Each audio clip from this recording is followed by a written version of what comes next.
Ok. Dejemos la circunstancia de Ángel Barrera, si bien podemos luego venir sobre la circunstancia también de otro que tuvo que enfrentarse a una situación bélica en el 36,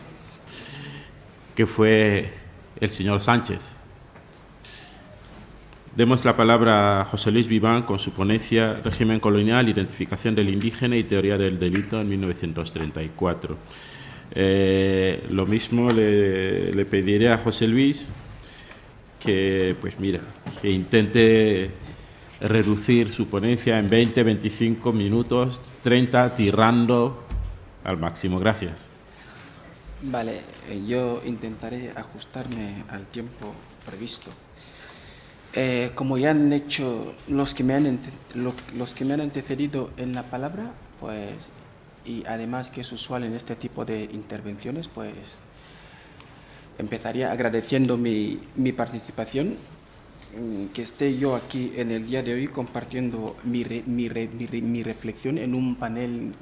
donde han intervenido, digamos, grandes estudiosos y con un recorrido ya importante en investigación sobre temas de Guinea Ecuatorial, eminencias de las que me he nutrido muchas veces y seguiré haciéndolo, la verdad, muchísimas gracias.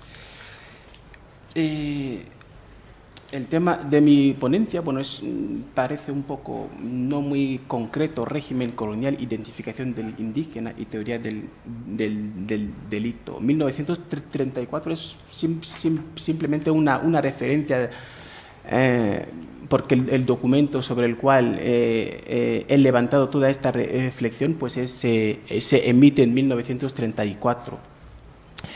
Y creo que en la sala hay gente más o menos de mi promoción, de mi generación, es decir, los que han hecho el antiguo COU o PREU, y van a confirmar o me van a apoyar cuando digo que, desgraciadamente, cuando nosotros hemos hecho PREU no tuvimos la oportunidad de contar con una asignatura obligatoria que era historia de Guinea. Los que sí han ido aprendiendo, pues lo han ido haciendo solitos, y yo ahora estoy en el mismo camino, intentando saber más sobre este bello país nuestro, el único, vamos, de habla hispánica en África. Y estoy investigando las políticas implementadas por la República Española en los territorios de ultramar, muy concretamente Guinea Ecuatorial, con el objetivo de intentar ver si la República Española supuso, digamos, un cambio en lo que respecta a la mejora en el tema de los derechos humanos, de los derechos fundamentales y sobre todo las garantías sociales que hereda, digamos, o que imita el régimen del 31 de la Constitución de Weimar, este socialismo que se tiene que adoptar en el periodo de entreguerras para evitar que lo que ya estaba consiguiendo el bolchevismo en Rusia se extendiera, digamos, o sea, que era inevitable, que las constituciones del periodo de entreguerras o sí tenían que hacer caso, digamos, a lo que eran las voces de la clase trabajadora. Y yo pues levanté y justo al día siguiente, un día después de conocer a la profesora San Pedro, pues me estaba preguntando pues yo de qué iba a hablar entre tanta gente que ya sabía mucho de Guinea, y justo me encuentro con un documento que a mí personalmente me llamó la atención, que yo no quedé indiferente a eso. Es que vi que en 1934 se adopta una reforma del carnet de identificación de los indígenas, y aunque en el proyecto definitivo no se incluye este apéndice, pero eso no quita ni pone nada, porque eso era simplemente como un recordatorio de una norma que venía existiendo antes y va a seguir existiendo después de la República, o sea que no la inventa la República Española, y que a mí me despertó muchas dudas, la verdad. Yo como joven investigador, yo no entendía, porque yo leía, como pueden verlo ahí, yo veo incumplimientos laborales, faltas laborales, y veo que se castigaban, digamos, con penas que finalmente se llamaba retención en el barracón, pero que no era otra cosa, digamos, que era pena de cárcel, básicamente, era pena de cárcel, o sea, se estaba utilizando, digamos, uno de los instrumentos más agresivos después de la pena de muerte que utiliza el derecho penal, digamos, para sancionar lo que son los ilícitos penales, y eso a mí una norma que al parecer estamos en un contexto en el que se supone que se heredan las garantías socialistas del modelo de Weimar, donde porque estamos hablando de la Constitución que definía España, digamos, cuyo artículo 1 decía claramente que España era una república democrática de trabajadores de toda clase, y que si en algún momento, y el 29 decía claramente que nadie podrá ser detenido por causa que es básicamente el principio de legalidad. Y yo lo que estaba intentando insertar este texto en el discurso republicano es que yo no lo encontraba porque lo contrastaba con los principios básicamente que regían, y estamos hablando también de la República que en el primer bienio adopta un paquete de medidas en lo que respecta a la libertad contractual, básicamente, y que si en algún momento se limitaba, se recortaba, eso no era a favor del patrono o del empresario, sino era a favor del trabajador. O sea que yo no encajaba una norma con semejante contenido en el discurso republicano. Y afortunadamente yo creo que no podré estar herido, errado, y las opiniones podrán variar, pero yo creo que algo de razón tenía, y andaba rebuscando y remonté al debate constitucional a ver si se decía algo de las colonias de ultramar, y la casualidad fue que el tema de las colonias, concretamente las africanas, bueno, que ya no es concretamente porque son las únicas colonias que ya posee España cuando se aprueba cuando se establece la República Española, que son Guinea Ecuatorial principalmente y parte de Marruecos. Y es que el tema no se menciona mucho, básicamente porque la sesión fue tan breve que el diputado del Partido Radical Republicano hizo una propuesta a modo como lo hacía la Constitución francesa del 46, diciendo, vamos a extender los derechos del título 13 a los ciudadanos de ultramar, digamos, bueno,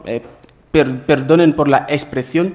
a los residentes de ultramar, que no eran ciudadanos, vamos a ver, que eran súbditos. Y Guerra del Río, aunque precisa concretamente, ya luego en pleno debate diciendo, no, es que me refería concretamente a los españoles residentes de ultramar, pero tanto en lo que respectaba a los españoles como a los nativos, la respuesta de las Cortes Constituyentes es contundente. Dicen que no, no, no y no. Que el tema ese de extender los derechos del título 3 a la metrópoli, esto es muy peligroso porque el orden público, las circunstancias en las que se desarrolla o se protege este orden público hacen que no se pueda extender claramente o lo que es efectivamente el título 3, a los ciudadanos de ultramar. Lo que a mí me hizo pensar, digamos, en una expresión que utilizó Jean-Paul Sartre en un discurso del 56, haciendo una crítica, digamos, al modelo francés, y eso, fijaos que incluso porque la Constitución, cuando Sartre lanza el discurso estaba vigente la Constitución del 46 de la República Francesa, que sí incluía formalmente un precepto que sí declaraba la igualdad de derechos entre los franceses metropolitanos y los franceses de ultramar. Pero a pesar de esto, la realidad es completamente distinta, y de hecho eso es lo que dice Sartre. Dice, la separación de la Iglesia y el Estado, que aquí hemos de tomarlo meramente a modo ilustrativo porque podría utilizar cualquier otro derecho o cualquier otra garantía, dice, es un lujo para la metrópoli. En Argelia lo que podemos extender también a las demás colonias, básicamente francesas, la República Francesa no puede permitirse ser republicana. En otras palabras, es que esta cultura, estos valores, estas garantías no trascienden las fronteras metropolitanas, alto y claro. Incluso, aunque la ley decía otra cosa, la práctica era completamente distinta, porque básicamente no eran ciudadanos, eran súbditos. Esto se dejaba bien claro. Y seguimos. Y básicamente, y esta postura que yo personalmente yo no la comparto, o sea, esa de utilizar el orden público como el cajón desastre para fundamentar y defender todas las arbitrariedades, digamos, que se cometían en la metrópoli. ¿Por qué? Porque primero, es que el pasar de una dictadura a una democracia ya implica un cierto riesgo para el orden público, digamos, porque en la dictadura no hablamos de este pluralismo de ideas, no fluyen ideas, no hay libertades ideológicas, no hay libertades públicas, individuales. Entonces, y eso, el dar el paso de salir de una dictadura a una democracia republicana implica eso automáticamente, porque se va a reconocer libertades que la gente ejercitará y que de algún modo u otro, en algún momento extralimitarán, digamos, y tocarán, pondrán en cierto momento jaque a la democracia, digo, al orden público mismo. Pero eso no le llevó al republicano o a las cortes constituyentes republicanas conscientes de esto, pero ellos no adoptaron, o sea, como regla general, lo que es la protección del orden público y como una excepción lo que son los derechos, sino al revés, sino que a pesar de esto entendieron que eso es que adoptar implica un cierto riesgo al orden público, porque la gente tendrá que manifestarse, y de eso, y prueba de ello es que durante todo el tiempo de la República, o sea, en el primer bienio hubo tantos intentos por parte de la derecha, y en el segundo también los hubo por parte de la izquierda. Es que había un constante jaque a este orden público, que yo considero que no era vinculante esta misma teoría en las colonias, porque Guinea solo eran 28.000 kilómetros cuadrados, y los efectivos de la Guardia Colonial ocupaban casi todo el territorio. Y los indígenas que eran miembros de la Guardia Colonial muchas veces no tenían armas para poder sublevarse. E incluso, hablando del flujo de ideas liberales, es que tampoco había un peligro eso para que los indígenas pudieran saber qué ocurría en el mundo occidental, porque los pocos que sabían leer estaban instruidos estrictamente a obedecer a los blancos superiores, y ninguno de ellos podía gastarse una mínima peseta de lo poco que cobraban para comprarse periódicos y así enterarse de lo que ocurría consecuentemente, yo considero que esta excusa del orden público no vincula, porque se podía haber utilizado perfectamente los mecanismos que estableció la República para controlar el orden público en la metrópoli, también eran vinculantes, incluso más eficaces para controlarlo en las colonias. Básicamente yo lo considero así. Y ya siguiendo el mismo discurso, que el primer decreto, digamos, que viene a organizar de forma un poco general lo que es ya la administración colonial, es el de 22. Y aquí sí que me llamó mucho la atención la base número 7, que dice, bueno, ya la exposición de motivos ya resaltaba, digamos, esta necesidad, digamos, de llevar a la colonia este régimen de derechos, valores y garantías que ya se había establecido en la metrópoli. Pero ya la base 7, y van a disculparme por la expresión, viene a cagarla completamente, porque es Es que dice, los derechos y deberes de los españoles y extranjeros en los territorios españoles del Golfo de Guinea serán regulados por la Constitución de la República Española y demás leyes complementarias. La coletilla esta es muy importante, salvo las adaptaciones a que propuestas por el gobernador se acuerden por el gobierno. Es aquí la válvula de escape, donde aquí se va a justificar todo. Porque, ¿qué hemos de entender por estas adaptaciones? Pues simple y llanamente, que si se adoptaba una norma progresista en materia de derechos, ya sean fundamentales, ya sean sociales, lo primero que se hacía es pedir la opinión del gobernador si era conveniente extender dicha norma o no a las colonias de ultramar, que como bien, que eso se hizo con el Código de 1929, se hizo con la reforma del 32, se hizo con el tratado de la OIT de no sé si es 24-2000, que abole el trabajo forzoso, que en casi todos estos casos la respuesta del gobernador era contundente, que no se podía extender, o al menos decía, vamos a suspender esta extensión por un tiempo, que tampoco se dejaba claramente durante cuánto tiempo, básicamente. Y ya luego, un poco centrándome un poco en lo que es ya la norma en sí, o sea, ese apéndice del carnet administrativo. Que otra pregunta que nos planteamos es que ¿estamos ante una norma penal o estamos ante una norma civil, básicamente? Digo, penal o laboral. Lo que sí está claro, porque ya lo decía el convenio, estamos ante sanciones penales, porque era un debate que ya se venía manteniendo antes en el seno de la Organización Internacional del Trabajo, y ya concluyó con un convenio del 39, que por cierto no lo va a firmar España, y no lo va a firmar España, no porque ya era el régimen de Franco, porque yo estoy seguro, o al menos los indicios apuntan que incluso se podía haber firmado en el 31, y ni la República Española tampoco lo había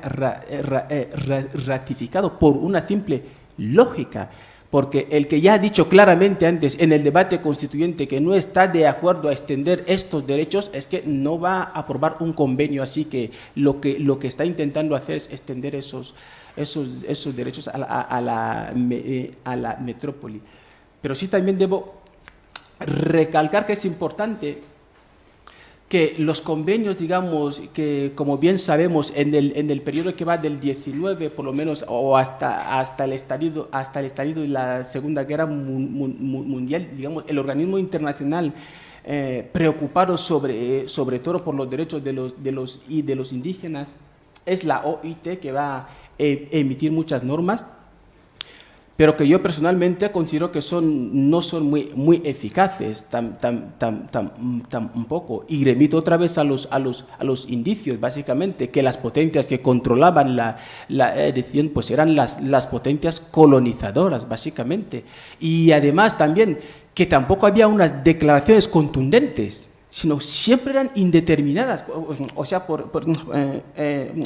dice el artículo 2.1, deberán ser abolidas progresivamente y lo más pronto posible. ¿Qué es progresivamente? Y lo más pronto posible,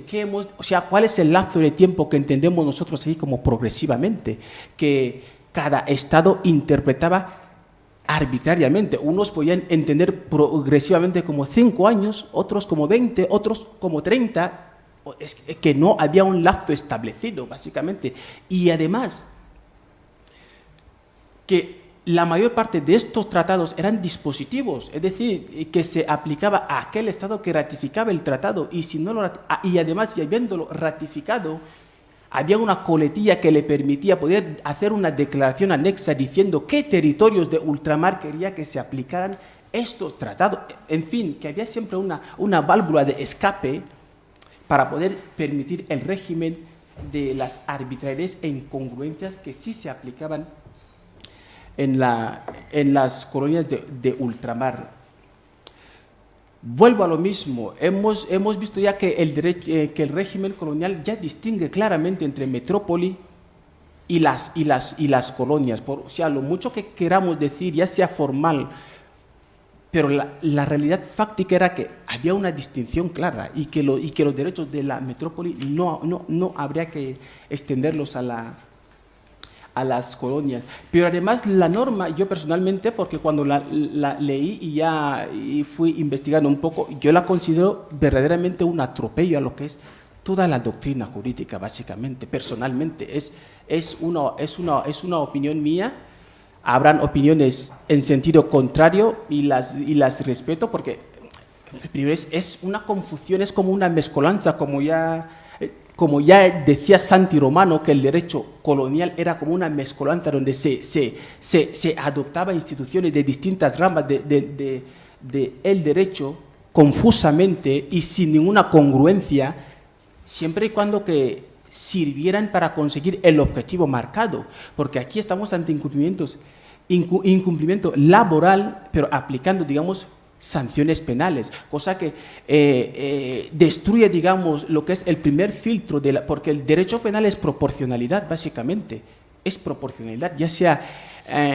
aplicarlo en el primer filtro, es decir, el separar que estos bienes jurídicos vamos a dejar que sean protegidos por un determinado ordenamiento jurídico y estos por otro, no es fruto del azar, sino es fruto de la jerarquización de los bienes jurídicos. Hay que ver los más vulnerables, los más importantes, aquellos que necesitan una protección inmediata y eficaz. Y a esos, siempre y cuando digamos, la prevención o la protección o incluso la reparación de la vulneración de los mismos no quede saldada, digamos, de alguna manera por una otra sanción aplicada por otra rama del derecho, es ahí cuando entra en juego el derecho penal. De ahí que se le llame ultima ratio, es el último mecanismo empleado cuando todos los otros mecanismos ya han fracasado, cosa que yo personalmente considero, incluso presumiendo que estamos ante una norma penal, como el contenido del referido apéndice, tampoco se cumple, digamos, eso, porque efectivamente sabemos que si el trabajador se negaba a trabajar o abandonaba el trabajo o se fugaba, había otros mecanismos que podían hacer eficaz, digamos, este incumplimiento por parte del trabajador. Sabemos que no cobraba durante los días en que no trabajaba, además los días durante los cuales estuvo ausente tenía que reponerlos luego. Además, incluso en el hipotético caso de que causase daños o perjuicios al empresario, pues también se le podía obligar, o en otro sentido, porque estamos ante una relación sinalagmática, donde aquí, cuando una de las partes incumple una obligación, pues la otra parte tiene que elegir o bien entre negarse también a cumplir la prestación que a él le correspondía simple y llanamente, o simplemente obligar a las autoridades competentes a que la otra parte cumpla. Evidente, que cosa que esta proporcionalidad tampoco se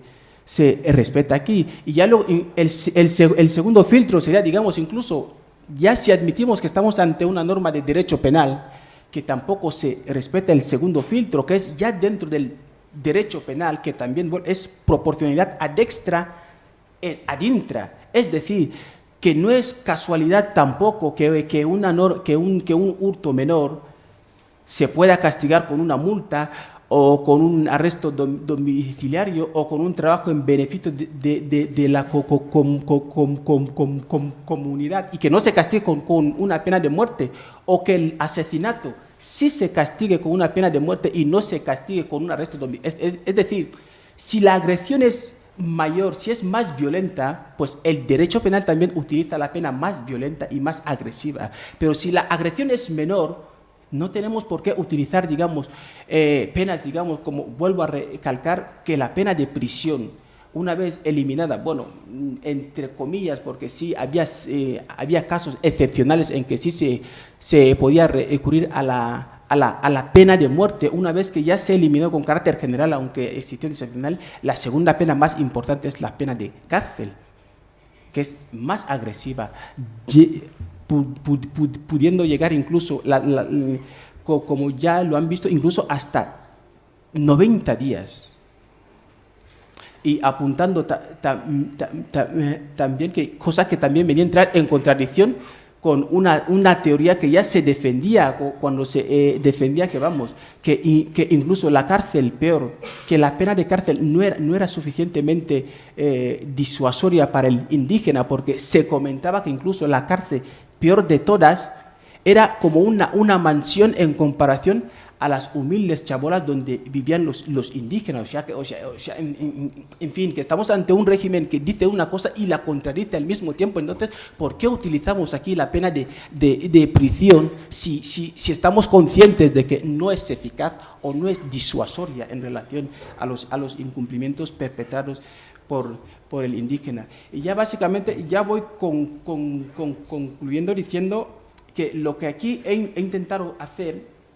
es extraer, digamos, unos principios que se pueden encontrar, digamos, en la base de todo lo que es el derecho colonial, básicamente el régimen colonial, fundamentalmente. ¿Por qué? Porque cuando intentamos interpretar una norma o hacer una crítica sobre una realidad o una institución jurídica que empleaba el derecho colonial utilizando como punto de referencia o metro lo que es la teoría del derecho o la teoría jurídica o esta lógica que aplica el derecho occidental, es que nos encontramos con contradicciones insalvables. Lo que significa que, o dicho de otra manera, el régimen colonial, si alguna vez aplicaba una institución, no era, digamos, para intentar darle vida o la misma interpretación que experimentaba el derecho en la metrópoli. De hecho, y aquello, al saltarlo, se rompe lo que es la doctrina, porque como vemos, las normas son consecuencia última, pero detrás de estas normas hay un debate interesante. O sea, que para que lleguemos a un punto final donde ya se castiga un delito tal por una norma tal, es que ha habido un debate que ha evolucionado años y siglos para llegar, y cuando ya encontramos con una norma laboral que usa sanciones penales, es que yo personalmente considero que se destruye toda esta doctrina. Iván, si puedes ir concluyendo. Básicamente, dicho esto, concluyo mi reflexión en esta tarde. Okay. Muchísimas gracias por la gracias.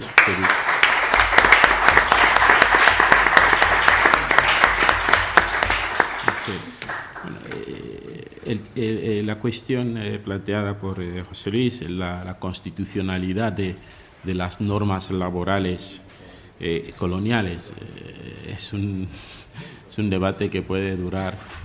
años y años. Es como si tuvieras una constitución contemporánea que dijera que el voto público está autorizado. Entonces, forzosamente, las leyes que vengan a regular el voto público serán leyes constitucionales. No serán justas, pero serán constitucionales. Entonces, es un largo debate.